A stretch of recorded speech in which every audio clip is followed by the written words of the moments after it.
The night my parents abandoned me, it wasn't raining. People always imagine tragedies beginning with storms, but my life shattered beneath a sky so clear that I could count every star above the porch where I stood clutching a single backpack. My mother refused to look at me. My father's jaw remained clenched as though admitting I existed caused him physical pain. "You've embarrassed this family enough," my father said, tossing my apartment keys onto the concrete. "From this moment on, you're on your own." I stared at the keys. "Dad, what did I do?" "You know exactly what." "No, I don't." My younger brother, Evan, leaned against the doorway with folded arms. The same brother I'd helped with homework, defended from bullies, and worked overtime to buy his first laptop. He smirked. "Stop pretending, Claire." The accusation hit harder because it came from him. A week earlier, $50,000 had disappeared from my parents' savings account. Someone had transferred the money using online banking. The account had been accessed from my old laptop, which I'd left at home after buying a replacement for work. The evidence seemed perfect. Too perfect. I begged them to believe me. I showed them my bank statements, my work schedule, even security footage from my office proving I had been working when the transfer occurred. None of it mattered. "The bank confirmed your computer was used," my father repeated. "You were always the smartest. You thought you could outsmart us too." My mother finally spoke. "You broke my heart." Those 5 words hurt more than being thrown out, because they weren't true. I didn't steal a penny. I looked at Evan, silently begging him to say something. Anything. Instead he shrugged. "Maybe living on your own will teach you responsibility." The front door closed. The lock clicked. I stood outside the house where I'd lived for 24 years, suddenly homeless. The first few months felt like drowning with no one noticing. I slept on my coworker Nina's couch until I saved enough for a tiny studio apartment barely large enough for a bed and a table. Every paycheck disappeared into rent, groceries, and bus fare. Sometimes I'd walk past restaurants after work just to smell the food because buying dinner out felt like an impossible luxury. Birthdays came and went. Christmas passed in silence. Not one phone call. Not one message. Not even a wrong number text. The people I'd spent my whole life trying to make proud had erased me as though I'd never existed. What hurt most wasn't losing the house. It was losing the future I'd imagined. Sunday dinners. Holiday traditions. Watching my future children play with their grandparents. All of it vanished because of a lie. At work I forced myself to smile. Inside I replayed that night over and over. Who stole the money? Why frame me? The answer always circled back to one person. Evan. But I had no proof. Only instincts. And instincts don't rebuild broken families. Exactly 8 months after I was disowned, something happened that changed everything. I received a phone call from the bank where I used to share access to my parents' accounts. "I'm sorry to bother you, Ms. Bennett," the woman said, "but we noticed your name is still listed as an emergency contact." It shouldn't be. I thought that was unusual too. My parents had removed me from everything. Insurance, medical forms, family group chats, everything except the bank. The employee continued carefully. "There have been several unusual withdrawals. I don't have access anymore." "I understand." She paused. "I probably shouldn't say more." Then she hung up. The conversation lasted less than 2 minutes. But it planted a seed. Someone was taking money again. Only this time, I wasn't there to blame. I buried myself in work. If my family didn't want me, I'd build a life without them. I accepted every difficult project nobody else wanted. Stayed late. Learned new software. Earned certifications during weekends. While other people chased promotions, I chased peace. 3 years later, I had both. My apartment had become a beautiful downtown loft with sunlight pouring through floor-to-ceiling windows every morning. The bus rides had become the quiet comfort of my own car. The exhausted junior analyst had become director of operations. My salary had quadrupled. More importantly, I finally slept through the night. People assumed success. When I opened it, my breath caught. My mother stood there wearing the same pearl necklace she'd worn every Sunday for 25 years. Beside her stood my father. Both looked older, smaller, tired. For a heartbeat, I forgot everything. I almost said, "Come in." Then I remembered standing outside their house with a backpack. Remembered the sound of the lock clicking. My father cleared his throat. "You look well." "I am." An awkward silence stretched between us. Finally my mother smiled. Not warmly. Politely. "We've been looking for you. 3 years. Not one birthday.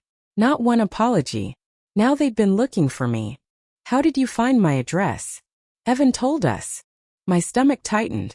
So he knew where I lived all along. He'd simply never cared enough to reach out. "What do you want?" My parents exchanged a glance. The kind they always shared before asking for something. My father spoke carefully. "Families shouldn't stay divided forever."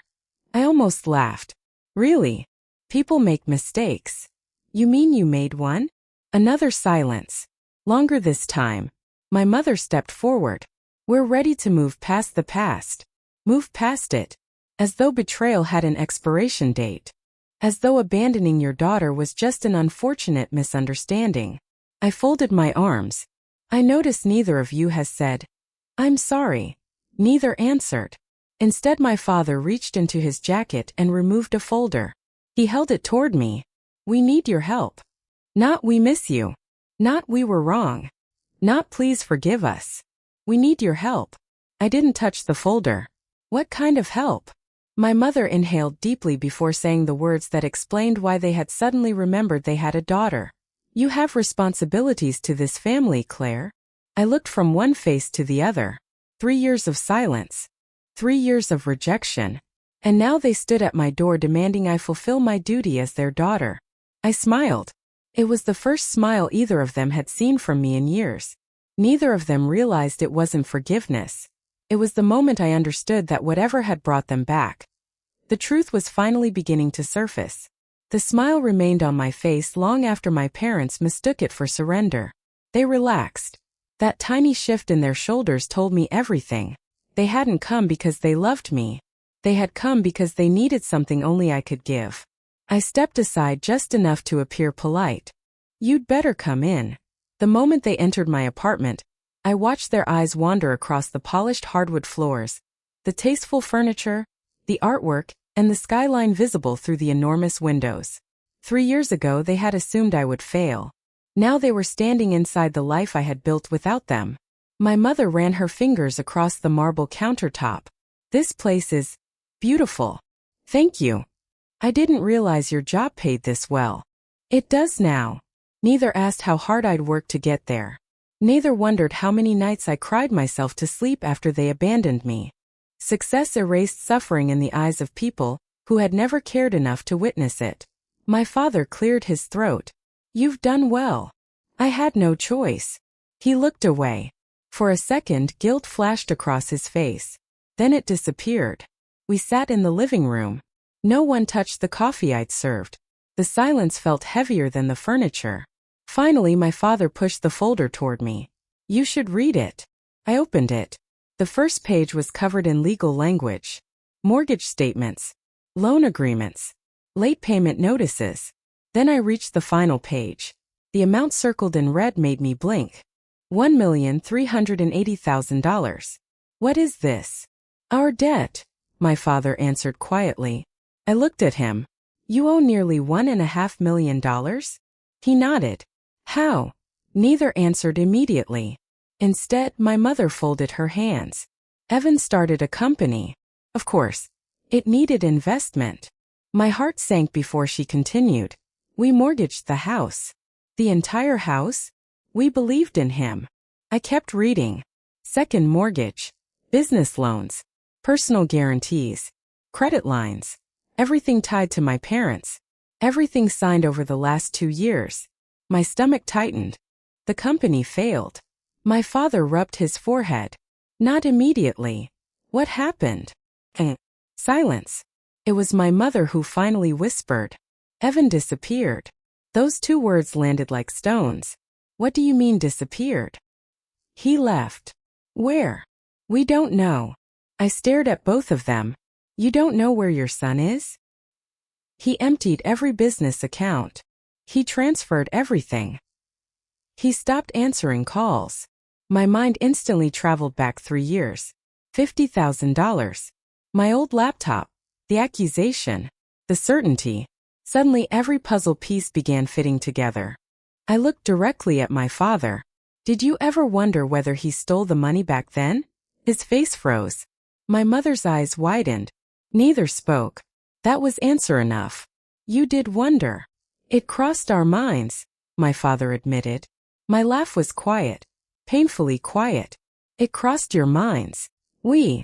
But believing your son was guilty was harder than sacrificing your daughter. My mother reached for my hand.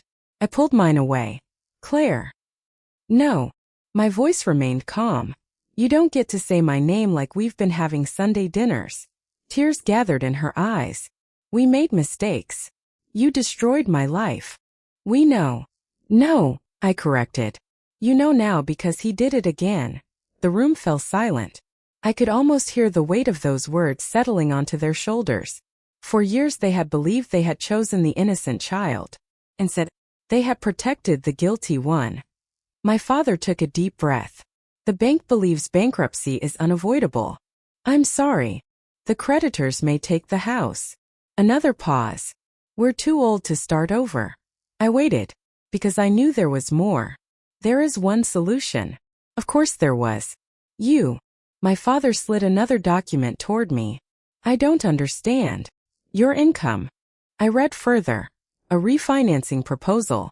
The lender had calculated my salary, my assets, my investment portfolio. Someone had already gathered information about me. Without my permission. My eyes narrowed. Who prepared this? Our financial advisor. You gave him my information? He researched publicly available records. I looked at the date. The paperwork had been prepared almost 3 months earlier. 3 months. They hadn't come because they suddenly missed me. They had spent months calculating how useful I could be. The realization hurt less than I expected, because it confirmed everything I already knew. We need you to co-sign. There it was. The real reason. If you guarantee the loan, we can save the house. I closed the folder. No. My father blinked. You didn't even think about it. I've been thinking about it for 3 years. You don't understand. I understand perfectly. My mother began crying. Please. I begged to. Neither spoke. I begged you to believe me. I begged you not to throw me out. I begged you to investigate. I begged you to listen. You watched me leave with one backpack. Every sentence stripped another layer from their confidence. We were wrong, my father whispered. Too late. He lowered his head. If we lose the house. I interrupted gently. The same house where you locked me outside? His shoulders collapsed. I stood and walked toward the window. The city shimmered below. 3 years ago I would have signed anything just to hear them say they loved me. Now, love without accountability meant nothing. Behind me my mother spoke through tears. What can we do? For the first time. That question sounded genuine. Not manipulative. Broken. I turned around. There is one thing. Hope returned to their faces. If you do exactly what I ask. We will. I haven't finished. My father nodded. I want the complete truth. What truth? Everything. About the missing 50,000. About Evan. Every lie. No excuses. No protecting him. No protecting yourselves. If you hide even one detail. I looked directly into my father's eyes. I'll walk away forever. He swallowed hard. My mother slowly covered her face. Then, after nearly 4 years of silence and denial, my father whispered the words that changed everything. I know who framed you. And as he began to tell me what had really happened inside our family before I was thrown away, I realized my revenge would never come from destroying them. It would come from making them confront every choice that had led them to my doorstep. My father looked 20 years older than the man who had stood on my porch an hour earlier. His hands trembled as he stared at the untouched cup of coffee in front of him. I should have listened to you, he said quietly. The words were so simple. 3 years ago they would have meant everything. Now they were only the beginning. I sat back down. I'm listening. He took a long breath. A week before the money disappeared, your mother came to me. My mother lowered her eyes. She thought Evan was gambling. I looked at her. You knew. I suspected. Why didn't you tell me? I didn't have proof. My father continued. There were strange withdrawals, credit card charges, cash advances. So you questioned him? We tried. And he always had an explanation. A business opportunity, a client dinner, investment expenses. Every excuse sounded believable because they wanted to believe him. He was our son, my mother whispered. No, I replied calmly. He was your favorite. Neither argued. That silence was its own confession. My father rubbed his forehead. The day the 50,000 disappeared, I confronted him. I leaned forward. What happened? He exploded. My father closed his eyes, replaying the memory. He accused us of never trusting him. He shouted that successful people take, and you believed him. We wanted to. There it was. Not because the evidence was overwhelming. Because believing their golden son was guilty would have shattered the version of reality they preferred. It was easier to sacrifice me. I kept asking myself why, I said quietly. Every birthday. Every Christmas. I kept wondering what kind of daughter deserved to be thrown away. My mother's shoulders shook. You didn't deserve it. I know that now. Those words surprised even me. Because they were true. For years I had questioned my worth. Now I question theirs. I hired a private investigator, my father admitted. I looked up. When? 6 months after you left. That caught me off guard. What? I couldn't sleep. He reached into the folder again and handed me another envelope. Inside were photographs, bank statements, phone records, copies of surveillance stills. A complete investigation. I never received this. I was ashamed. The report's conclusion stopped me cold. Insufficient evidence against Claire Bennett. Primary suspect, Evan Bennett. Probability of staged electronic access. Hi. My heart skipped. You knew. I suspected. You had this. Yes. For over 2 years? He couldn't meet my eyes. I was afraid. Of what? Admitting I destroyed my own family. The room became unbearably quiet. He hadn't stayed silent because he didn't know. He had stayed silent because the truth demanded accountability, and accountability terrified him. You chose your pride over your daughter. His voice cracked. Yes. My mother began crying harder. I begged him to call you. I turned toward her. You never came either. I was weak. You were my mother. She covered her face. I know. For the first time I believe she did. The next hour passed in complete honesty. No more excuses. No more pretending. Just ugly truth. Evan hadn't only stolen the $50,000. He'd been stealing from them for years. Small amounts at first. $500. $1,000. $3,000. Always with convincing explanations. Then came fake investment opportunities. Luxury vacations disguised as business trips. Expensive cars leased under company names. Eventually he created an entire business that existed mostly on paper. My parents funded everything. Whenever banks questioned the numbers, he forged documents. Whenever investors demanded reports, he created fake clients. Whenever suppliers asked for payment, he borrowed more money. A giant house of cards. Then one morning, he vanished, taking nearly every remaining dollar with him. He even emptied your mother's retirement account, my father said. My mother nodded silently. And he never contacted you again? Nothing. No calls. No emails. No birthday cards. No explanation. The irony wasn't lost on any of us. The child they'd sacrificed everything for had abandoned them without a second thought. 2 weeks later I stood outside the family home. The same front porch. The same white door. The same brass handle. Nothing had changed. Except me. My father unlocked the door. Come in. 3 years earlier I had left carrying a backpack. Now I entered carrying the truth. The house felt smaller. Not physically. Emotionally. I noticed the worn furniture. The empty walls where expensive paintings had once hung. Several rooms had been stripped nearly bare. They'd already started selling everything. This was your grandmother's piano, I said. It was. What happened to it? My mother answered quietly. We sold it. I remembered practicing beside that piano every Saturday while Grandma smiled from her rocking chair. Another memory gone. To pay for Evan's lies. We walked upstairs. My old bedroom door remained closed. I kept it exactly the same, my mother whispered. She opened it. Everything froze. My books. My trophies. My photographs. Even the faded blanket from college. Nothing had moved. 3 years. Not one change. I touched the desk where I'd studied every night. You never packed anything. She shook her head. I couldn't. I opened the closet. My graduation dress still hung inside. The sight hit harder than I expected. They had erased me from their lives, yet preserved my room like a museum, a monument to the daughter they'd lost through their own choices. I came in here every week, my mother admitted. I'd sit on your bed. I wanted to call. So why didn't you? She looked at my father. I kept hoping he'd fix everything. My father closed his eyes. I thought if enough time passed, I'd forget. He nodded weakly.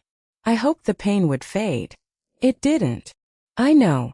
No, I said softly. You know yours. You have no idea what mine felt like. He accepted that without argument. Before leaving, I asked one final question. If Evan walked through that front door today, neither answered immediately. Then my mother surprised me. I would call the police. And you? I asked my father. He looked around the house that had cost him his marriage, his savings, and almost his daughter. Finally he said, I'd ask him why one last time. And after that, I'd let justice take him. I believed him. Not because he was my father. Because grief had stripped away every illusion he had been protecting. As I drove home that evening, my phone rang. It was an unknown number. Normally I ignored those. This time, I answered. A man's voice spoke quietly. Is this Claire Bennett? Yes. My name doesn't matter. My grip tightened on the steering wheel. I'm calling because your brother is back. The world seemed to stop moving. What did you say? He's in the city. How do you know? Because he's trying to do to someone else exactly what he did to you. Before I could ask another question, the caller added one sentence that sent a chill through my entire body. And this time, he says he's counting on his sister to save the family again.